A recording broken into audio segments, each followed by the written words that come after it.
Welcome to TRF Tuesday. This is the Trauma Research Foundation's weekly mini workshop series from bright and diverse voices in therapeutic embodiment. If you're watching on YouTube, please subscribe to the TRF channel. It lets YouTube know that you find this content valuable, and then they'll spread the word by showing it to more people. We're going to take questions from the audience at the end of the session, so feel free to drop them in the chat. We're so happy to have you at today's series called Embodying Hope. Today's session is welcoming our sensing and feeling. It's my great pleasure to introduce to you our presenter. Staci Haines is the author of The Politics of Trauma, Somatics, Healing, and Social Justice. She has been experimenting at the intersections of personal and social transformation for the last 30 years through the work of somatics, trauma healing, and embodied leadership, and transformative justice. She is the founder of Generation 5 and the co-founder of Generative Somatics. Staci, we're so happy to have you. Take it away. Thanks, Mary. Happy to be here. Welcome, everyone. And I was sharing with Mary, this is a little bit of my Zoom course day. And Chris, I get to see you again. So welcome. As you all know, we just have 30 minutes. So this is going to be fun. Over the next 4 weeks, we'll really be exploring embodied hope. Today, as Mary said, we'll be looking at sensing and feeling and why that's relevant. Next week, we'll be diving into what is embodied hope and how do we access that.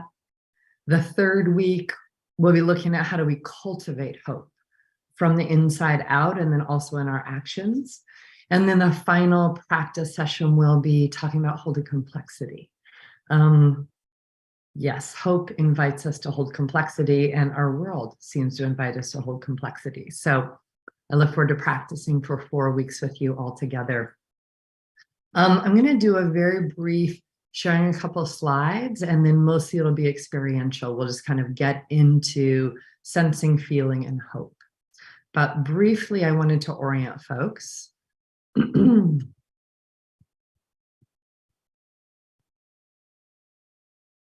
Because I just want to get on the same page together about what is somatics, what is embodiment, what is embodied transformation. And oftentimes what can happen is the body can be thought of as the add-on to trauma healing or the add-on to psychotherapy or even the add-on to coaching. But really what embodied transformation is it's inviting a very different paradigm and understanding of how we're shaped, how we embody certain survival strategies based on core needs, and then how those become embodied habits that become very hard to change unless we also change through the soma. So soma has a Greek root. It means the living organism in its wholeness. And it really means all these things. It means our sensing self, our sensations, and all the information that comes through our sensations. It means our emotional self, right? Sometimes we have a more constricted emotional range, sometimes a wide emotional range. But what we can allow ourselves to sense and feel emotionally has a lot to do with how we can enact hope, cultivate hope, act on hope, right? All of that. The soma also means our internal narrative. So that's really where we break down any kind of barrier between the thinking and the sensing. We really hold it as one whole. It's how we relate, right? Make contact with others or separate from others. And then it's also our actions and non-actions. We see all of that as an embodied self. And I think 2 questions we ask a lot in somatics is, toward what do we want to transform? What do we hope for? What do we long for? What are we committed to? Toward what do we want to transform? And then, of course, there's the how. We do all of that. So I just wanted to run this quick definition by you because the word transformation and embodiment are being used a lot, just to let you know kind of where we land. So this is it. We know we transformed, right? When our way of being, when how we relate, when our actions align more and more with our vision and our values. Or we might say in this work, it really aligns with our hopes, even when we're in the same old pressure, or even when we're in the same social and economic conditions, right? So that's what we're looking at, is how do I be aligned most deeply with what I long for, hope for, and then how do I be, act, and relate in alignment with that more and more, not just by like over managing myself, but actually from transforming from the inside out. So my embodiment is more aligned with what's important to me. All right, there's core components, and we'll be touching on these through these next 4 weeks of practice. So this is just a quick overview. Somatic awareness will be deepening in our ability to sense and feel, right? And it's being aware of our sensations, but it's also living inside of our aliveness. So that's what we mean by somatic awareness. We're going to focus on deepening and increasing that. Somatic practices, I'll introduce a number of practices over these 4 weeks, and that's really going, what do I want to practice to embody new choices? What do I want to practice to be aligned with my hope? And could be centering practices, boundary practices, actually opening up our capacity to long, right? All of those we would hold as purposeful practices to help to cultivate new capacities or new skills. Somatic opening we'll play around with a little bit, which is kind of working with the habits, some of these survival strategies that get lodged in our tissues, as well as our neuronal pathways, but they get lodged and kind of stored. And how do we unpack those, let those process through the body? So again, we have more choice, more options, kind of more responsiveness, less reactivity. And then it's very important to acknowledge that this is always happening within a social context. Many of the things that shape us, even many of the root causes of trauma, come from our social norms and from our economic norms. And so, we're never just individuals solo floating around in space, right? We're shaped by our social conditions and context, and then we can also be a part of changing it, right, for the better. And then landscape and spirit are just huge resources that tend to feed our resilience. So that's just like a model to give you a sense of what we're looking at in our days together. So I'm going to stop sharing that for the moment. All right, my friends, so let's go into some experiencing. If you're seated, just take a moment. You can kind of settle yourself into your chair. If you're standing for some reason, you just kind of relax onto your skeleton. If you're laying down, that's all good too. Any position works for this. And I'm going to bring us gently inside of our somas, right? More inside of our sensing cells or feeling cells. I'm going to do that by adding some contrast, asking us to contract some pieces and then soften, and contract another place and soften. And I'm just going to play around with 3 of these given our time. So first, drop your attention down into your senses. So you can just bring your attention, close your eyes if you want to, but bring your attention into your temperatures. Right? Sensations are always happening in current time. Our thinking is often happening in the future or the past, but sensation is always happening in present time. So in this present time, what temperatures do you notice? Where are you warmer and cooler? As you notice, just gently let your breath deepen a little bit. Then notice places you feel more relaxed or places you feel more taut or tense. And again, as you start to pay attention, really drop your attention down into your chest cavity. Or drop your attention all the way down into your belly and your low back. All right, bring your attention to your hips, your legs. All right, maybe even notice your feet. Right, part of what we're doing in these processes is in some ways learning to inhabit ourselves again. Many of our default strategies will take us out of ourselves or tuck us really far away, but it's like, oh, how do I inhabit my aliveness again? and then learn from what's moving and sensing in me. All right, so let's get a little bit more in on purpose. I'm going to ask you first to bring your attention to the top of your head and your eyes. And in many ways, the aliveness in us, right? The pulsing of blood and the breath streaming tends to go up and down through our bodies. Places where we tend to constrict off life, constrict off feeling and sensing, tends to happen in these horizontal bands up and down the body. And again, there's intelligence inside of this, there's adaptiveness inside of it, but it also limits our moves and our options. So I want you to bring your attention to your eyes on what we might call the ocular band. Just again, through sensation, notice what you're feeling in your eyes and the top of your head. And then I'm going to ask us to tense that on purpose, right? So you can either harden your eyes, you can squeeze your eyes like you're feeling suspicious, right? You can squeeze your forehead, but harden, or squeeze your eyes, but just maybe 17%, 16%, not 100. And hold. So hold that tension and notice what happens inside of you. So holding, hardening, squeezing, and then let that go and soften.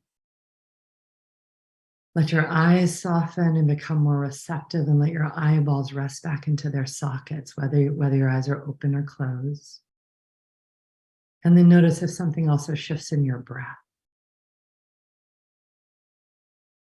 Sensing and feeling has so much information in it. We're kind of reintroducing ourselves to that in this practice. So let's do this one more time, hardening or squeezing the eyes on the top of the head. Go ahead and try that again. So squeezing, a hardening. Feel what happens inside of you, both in the tissues, but also inside of your emotions, your breath. Maybe even your thoughts. And then soften. Soften, let that go. Eyes resting back into the sockets. The scalp softening. And if you can, just letting your eyes be more receptive. Like you can come out of them and things can come in a bit easier. All right, I'm going to drop us down in the body. Let's come down to your chest and your upper back. If it helps to put your hand there just to feel yourself, it's fine to do that. Drop inside of your chest. You can maybe feel the dimensionality, right, of your chest, heart, lungs, feeling. We have a lot of feeling, right, of emotions through our chest. And we're going to do the same thing. There's typical ways of the soma where the body tends to contract in the chest. One is collapsing, right? Another is hardening, like I'm going to put a plate here and not let anything in or out. Another can be like puffing up our chests. Those are all really normal, typical ways we contract the chest. So let's try one on. 15%, 16%, whichever one you want to experiment with, go ahead and contract. So I'm just curving in, kind of pulling my heart back. Notice also what happens in your upper back and your breath. And even if you can access your lower body, or you just can't with this contracted. And then soften. Soften, widen, open. A word that I love in somatics is permeable, right? Can my chest be permeable, or can I be permeable? Yeah. One more time, let's do this. Contract, harden, collapse, puff out. Just feel what that's like in the tissues, emotionally. And even what thoughts might spring to mind when we take on this kind of shaping. Holding, sensing, and now let's let it go. Just notice where your breath goes now. Maybe you feel more depth front to back inside your chest, just softening. Make sure your eyes are soft again and your teeth don't touch with your jaws. We're just going to do one more spot. This time drop to your low belly, your abdominal area. So it could be your abdomen and your low back. And again, there's very normal, typical ways that we tend to contract along this band. One, and this also is culturally, we get trained into this a lot, is like sucking in the low belly. That's one way to contract. Another is to bear down or push down. Yeah. Another is almost like to fill out, to armor out. So again, whatever feels like what you want to explore, maybe what even feels like you do, go ahead and let's do that. So contract the abdominal area and the low back. 16%, 17%. And feel again what happens with your breath. Can you access your low body, or does this kind of cut that off? Where do you go? Do you tuck more inside, or do you more pop out when that's really contracted? Right, noticing, sensing, and then just another moment, and then really pay attention in the transition of softening. Soften the belly and the abdominal area. Let your weight rest more into your hips and your pelvis. Let your breath reach deeper in your body again. And then make sure your chest is also soft. Your eyes soften again. And that your teeth aren't touching. These are all ways we can sense, right? Gain access to sensing, gain access to feeling. So just stay in there, more softened, more dropped in, more permeable. And I'm going to ask you to let your body answer two questions. So just listening, it might come in a color or a song or an image or words, but let your body answer the question. For your life, right? For your life, what are you hoping for? Right? What are you longing for your life? And just let your body answer that question. Our thinking doesn't have to get in the way.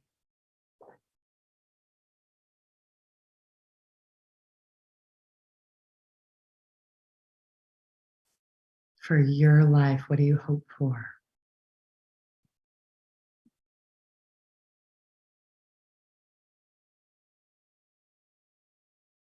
Good. Just whatever comes, be curious about it. If nothing came, that's totally fine. And then let that go. Let that go. Thank it. Let it go. And then again, softening belly, chest as much as possible. Be present inside of your own body. Right? Be present inside your own aliveness. And when I ask the second question, and again, just let your body answer the question. So for our world, for our shared world, what do you hope for?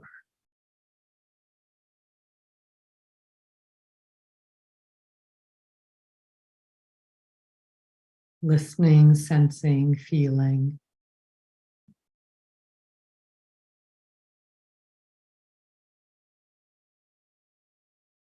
Just keep noticing aliveness. For our shared world, what is it that you hope for?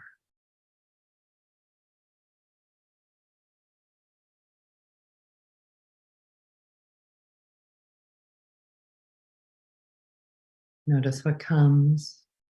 Notice how the body answers. And then again, appreciate that. Be curious about it, and let's let it go.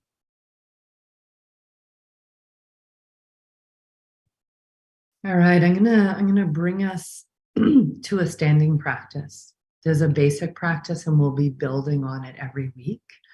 I'm going to actually ask you between this week and next to take this on as a daily practice. It's a core practice inside of our work, and it's called centering. And inside of every purposeful practice, there's a few pieces. So in a purposeful somatic practice, we're always doing it through the body. So we're sensing and feeling. And inside of every practice is a purpose that we're looking to embody. So the purpose inside of centering is that we're getting present, open, and connected, right? It's like a good way to start our day, good way to spend our day, present, open, connected, and on purpose. And what we mean by that is just connected to what you care about. If you'd like to stay seated, feel free to do that. If you'd like to join me and stand, feel free. I'm going to go ahead and stand.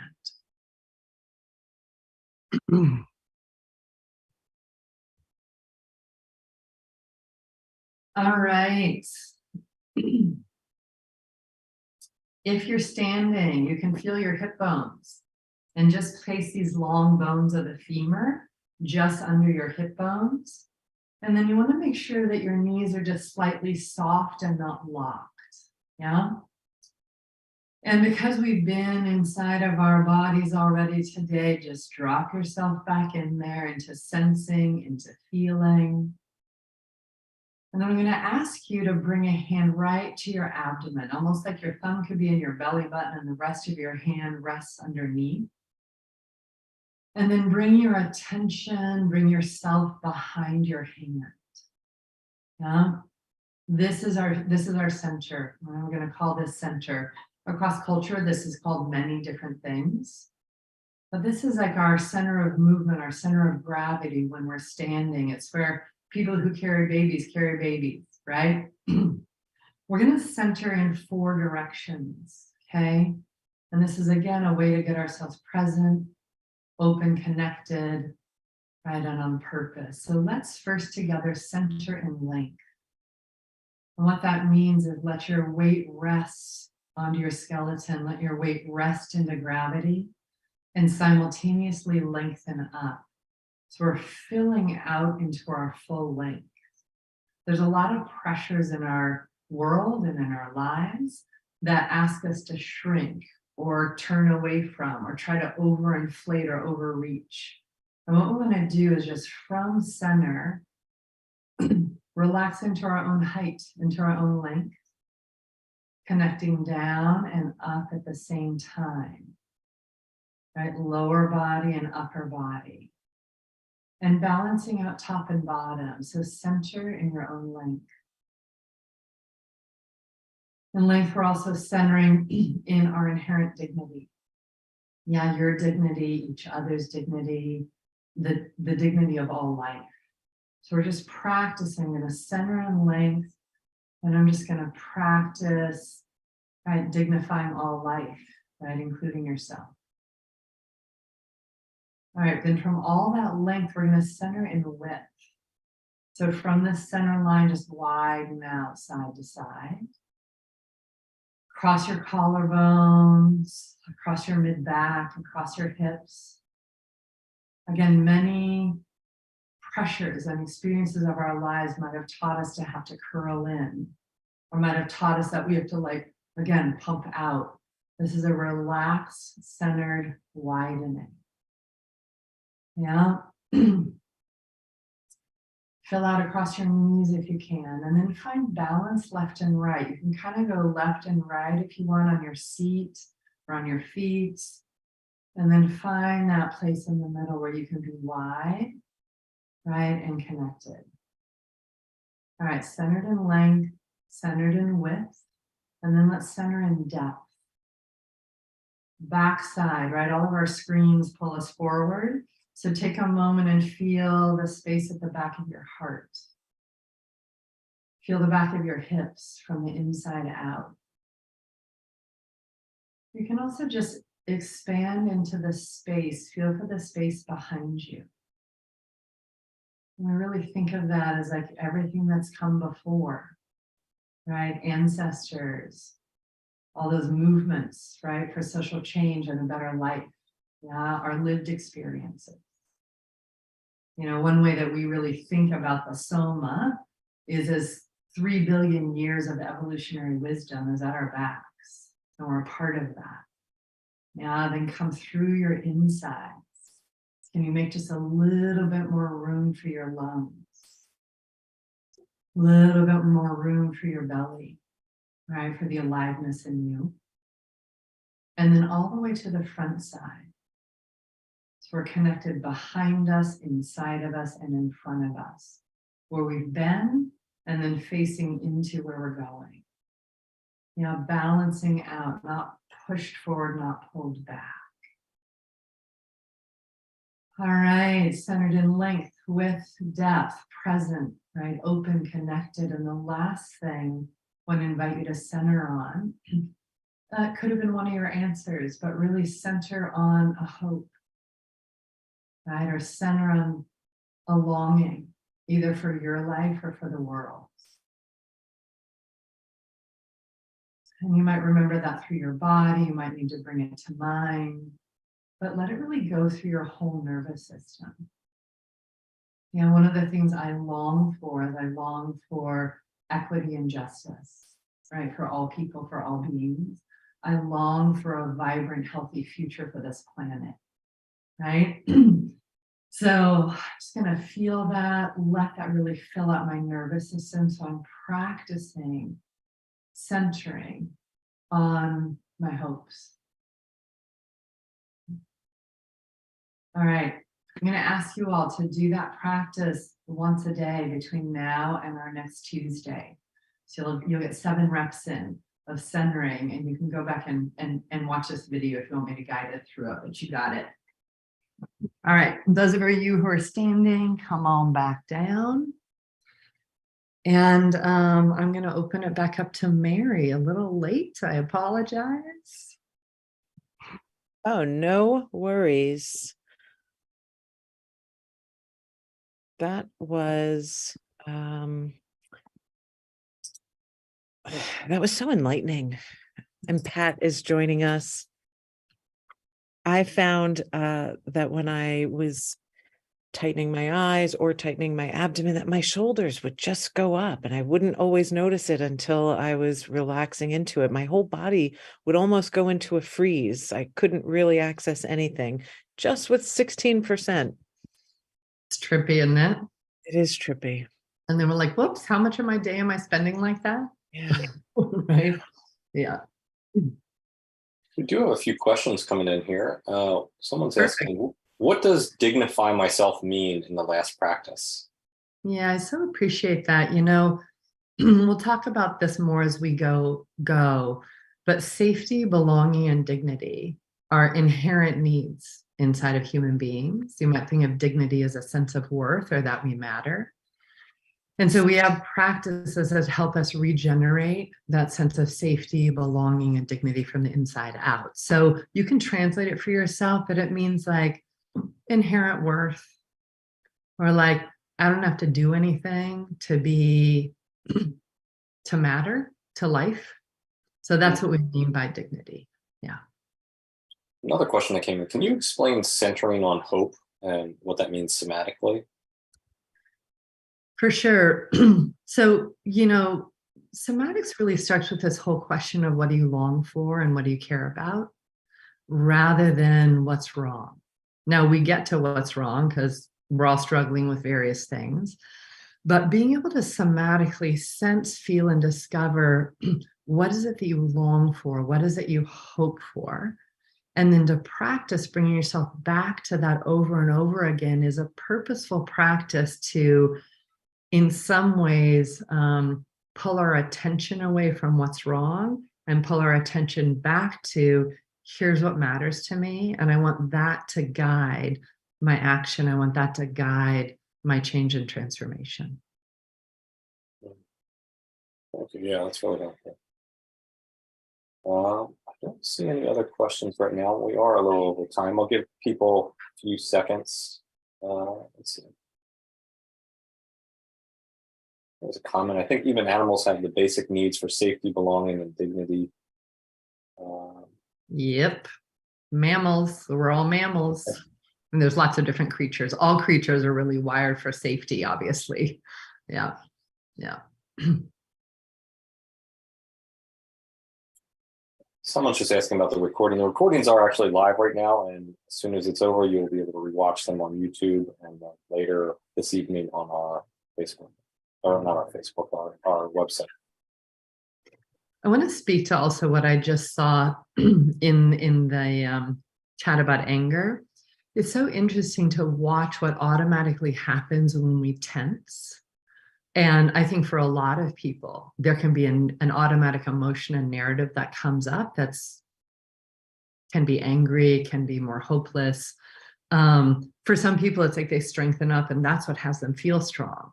So most importantly is notice in your body, wow, when I go contract and then soften, how do narratives change? How do my emotions change? And what are the most kind of typical ways that I hold my soma, right? That I hold myself in my body. We'll dig more into that. But and also if you're getting too mad or too sad with the contract and soften, just turn it down and do it a little bit less. Cool. Good question here is how can we suggest somatic exercises for racial stress, i.e. some of the recent events going on, fiery weapons? How we can do it is end white supremacy. Because that will take the tension away. I just spent last week in LA working with a somatic abolitionist group, and one of the women who's a leader there, Keenan, who was the man who was killed by the Los Angeles Police Department, that was her cousin. So we spent a lot of time working with grief and anger and hope. And what does it mean when what we're trying to invest in takes a long time, when it's long-term change?